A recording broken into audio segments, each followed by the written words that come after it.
Hello and good afternoon, everybody. This is Sergeant Dan with Actor Action Review yet again. We're going to go ahead and talk about some news, simple news today. As of yesterday, fully released physical editions for pre-order from Special Reserves for Death's Door have actually hit. Go ahead and get it for both PlayStation or Nintendo Switch. Looks like they also have some art books going on and some prints from the game, custom new art, and a steel case. Be a little bit more extra if you're wanting that compared to just a normal physical edition.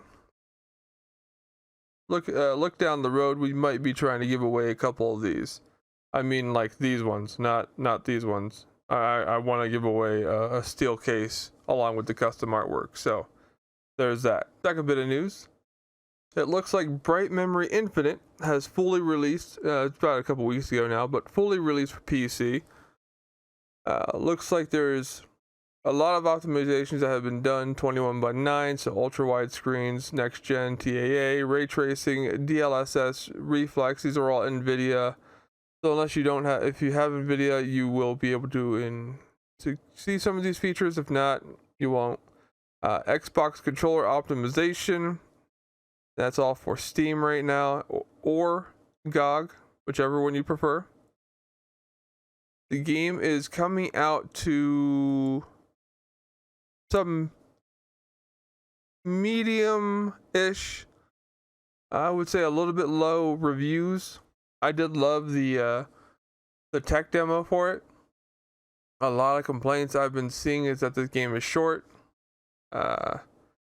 I can say that shouldn't bother too many people because it is only $20. It's not really an expensive game, so really you get what you pay for, especially since it's a single dev team who's doing this. So it's an indie dev from China doing the work all by himself. He's got some people doing music for him and sound effects, but he is the coding person for the entire game, so not really going to be griping on him too much for the work he's done. It was impressive for the tech demo. Tech demo didn't have ray tracing. Now the game fully does. I may get it on both console and PC just so I can check out the ray tracing effects. But from everything I'm seeing, the game looks quite amazing. He did change out the face for the main villain that you run into all the time. I feel like the main villain used to look like a guy from some of the movies I've seen, but now he's just completely different, which is pretty cool.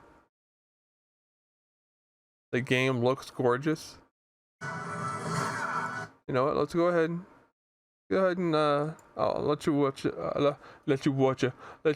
check out the trailer for a second. Abnormal weather events have been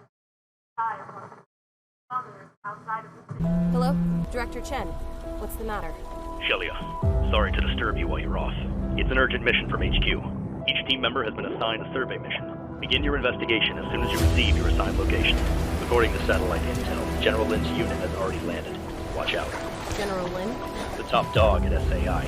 They say that tech-wise, even we here at SRO can't hold a candle to his guys. Shelia, we have no time. I'm having Wick bring you an assault vehicle. Get to the coordinates I sent and secure it. Shelia, do you read me? I'm under heavy fire. I can't make landing. Ah! Wait, are you okay? Shelia, any anomalies with the black hole? Director Chen, there are just too many hostiles. No problem. Wake will back you up. Huh? Fake signal flare? Yeah, they'll be focusing on the signal flare. Now is your chance. Roger, I'll take care of this now. The next pulse wave is coming. Brace yourself. Shelia, come on. What happened? Shelia. But you're too late. Once I finish pouring this primordial flood over Earth, the black hole will change the world.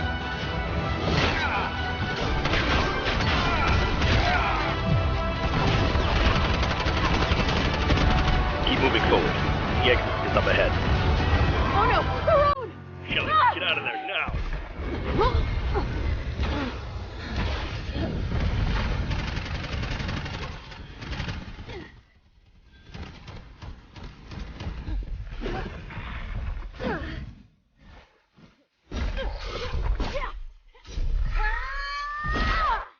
been a while. To think we'd meet like this.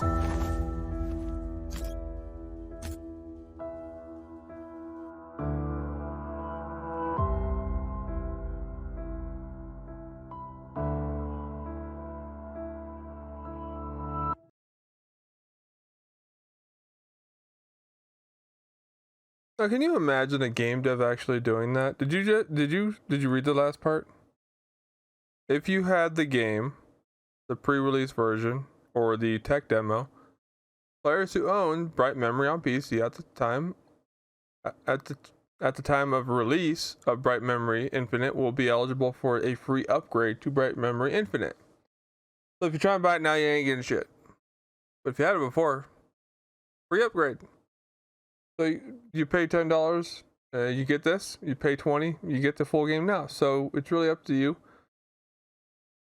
Not really anymore, actually. You have to pay the $20 now. But that, for what it is a first-person hardcore Doom-esque, Dark Souls-esque game. So probably something worth checking out if you enjoy that type of gameplay. I'm not even gonna lie about that. I'm definitely gonna get it. Definitely look forward if you are interested into seeing the review. I really want to get this for the Xbox because I want to see how it runs on there, but we'll have to wait. Next portion I want to go ahead and talk about because this came out a couple days ago. The Golden Joystick Award winners have all been decided. So, storytelling, Life is Strange, True Colors. I didn't see that one happening. Best multiplayer game, It Takes Two. Saw that happening. Best audio. I chose a different game. I'm pretty certain I chose Returnal for that one. Or was it Visuals? Maybe one of the two. Don't remember if it was or which one Returnal was and was not put up for a nomination for. Ratchet and Clank Rift Apart for Visuals. That wasn't too bad. The best game expansion, have not got to play Ghost of Tsushima Iki Island.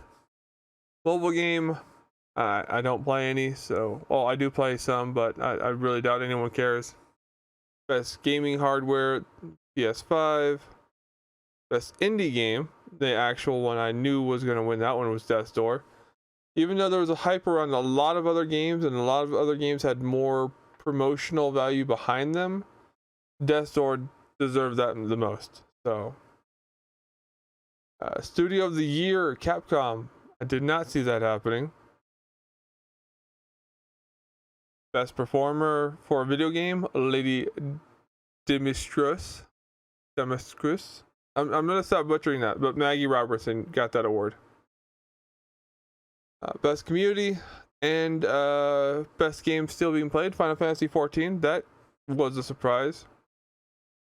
Breakthrough Award goes to House Masquerade. No, it was the team behind Returnal. PC Game of the Year is Hitman 3. Nintendo Game of the Year. I actually just recently finished this before this award came out, and that is mostly well deserved. That game, for about a 9 to 12 hour game, was impressive for a side scroller. I've never got to play an entire Metroid game through because I was terrible at them, but yeah, that game was difficult and fun at the same time, so that well deserved. Xbox Game of the Year, Psychonauts 2. Impressive. I still have to finish that one myself.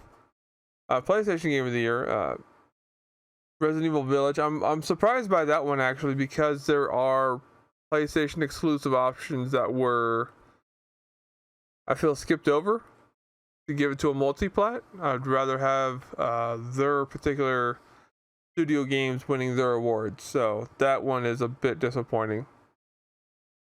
Although I believe it even ran better on the Xbox, so that's even more of a surprise.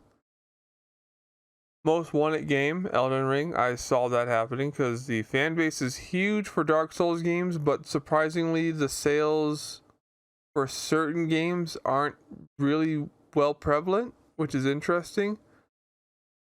I believe 3 has the best sales right now, and Demon Souls, the first one didn't do too hot, like 2.4, and then the remake was only about 2.2 so far.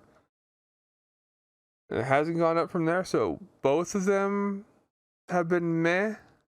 But the Dark Souls series itself is much higher rated than the exclusive games they came out with. They also came out with one for Xbox, and that one just completely flopped. Don't remember the name to it. That's how bad it was. Critics' Choice Award goes to Deathloop. I'm more surprised by that one because I saw them going for something else. And Ultimate Game of the Year goes to Resident Evil Village. I'm a little bit surprised by that, but not really, because Capcom's been knocking it out of the park recently. Ultimate Hardware of All Time Award goes to PC, and the Ultimate Game of All Time goes to Dark Souls. So Dark Souls and Elden Ring make sense. Not every Dark Souls game, Dark Souls genre game from FromSoft has been like a massive success when they're exclusives, but when they're on every platform, I believe Dark Souls does the best because of just the numbers on PC that they can push out. Sekiro was a bit of a surprise to that it didn't do so well compared to Dark Souls, but it was still an impressive game, and it did good for itself, so I really can't knock it for that. But that is the game rewards, the Golden Joystick Awards. We're looking forward to having more awards coming up in the next few weeks, so hopefully see where that goes. And this is just the small section of news I wanted to cover for today. Look forward to most likely getting some VR news when I start trying to cover that, along with just news like this in general. I'll try and start getting on the more frequent updating side on everything, and more likely trying to push out 2 new reviews shortly, probably in the next couple of days. So if you're interested in more reviews, just random games, I play pretty much everything, so don't expect it to be something that you're automatically interested in. Did cover some Java about a week ago with Streamlabs. I will try to avoid like massive drama subjects unless it pertains to anything video game related, streaming related, VR related, just anything in the gaming genre and streaming or YouTube. So, and not every YouTube, just like gaming specific areas, and I do consider streaming a gaming specific area still, especially when it's handled mostly through advertising through Twitch. So that's what Streamlabs was doing. They were advertising through Twitch by pretty much stealing others' ideas and then relabeling really shittily and then copying and pasting their notes. So very bad on them, but I'll try and avoid outside subjects outside of the realm of gaming for that kind of subject if I ever do come up and do that again. Thank you all for joining me today. Hope you guys have a wonderful one, and I'll see you guys next time.